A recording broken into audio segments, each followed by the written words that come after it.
In this video, I'd like to talk about how you go about replacing a board that's located in the middle of a deck. Let's say one day you come home and your trusty little pooch decided to dig a knot out of a board in the middle of your deck. Well, since he's trying to help us, how do you get mad at him? But you do have to replace that board. So how do you get that board out?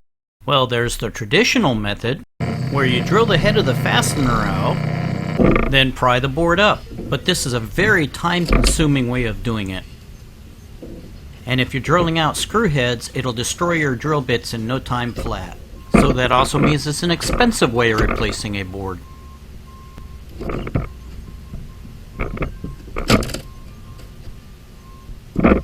Let me show you how I do this. It's a much easier method.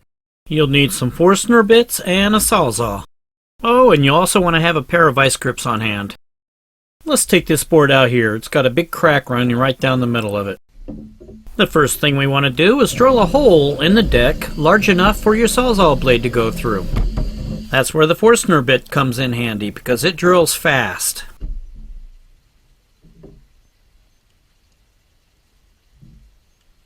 Now take your Sawzall and cut that board in half. I guess it would have gone a little quicker if I would have used a newer blade. You can now take the pry bar and put it into the hole that you drilled and start prying.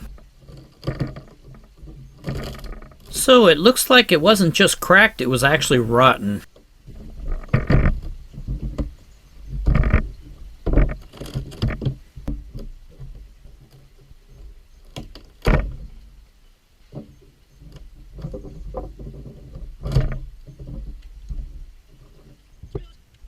Since this board was held in with nails, it's very difficult to pull it up, so I had to cut in between each one of the joists and pry each section up individually. If the deck is held down with screws, it'll come up pretty easily. Screws break off, nails don't.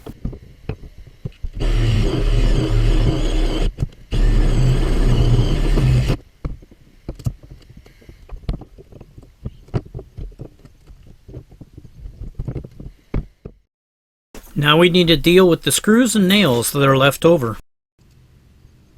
If it's screws, this job will be easy. Any side-to-side pressure will just simply snap the screw off. They're very brittle. However, if they're nails, you've got a lot more work ahead of you. Grab the longest crowbar that you own. If the head is still on the nail, it'll come right up.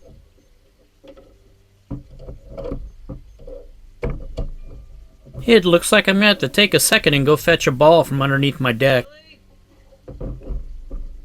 Yeah, it's way down there. Why, Bobberoo? Why?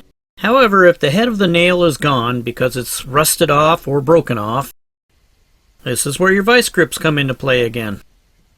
Clip them onto the top of the nail as tight as you possibly can. Now you can use the crowbar on the vice grips to get the nail out. After your inspectors looked at the work you've done, you can replace the board. He's such a helpful fellow around the house. I'm using screws to replace this board. On the ends of the board, so I don't split them, I'm going to pre-drill the holes. The length of the wood screw, 3 inches.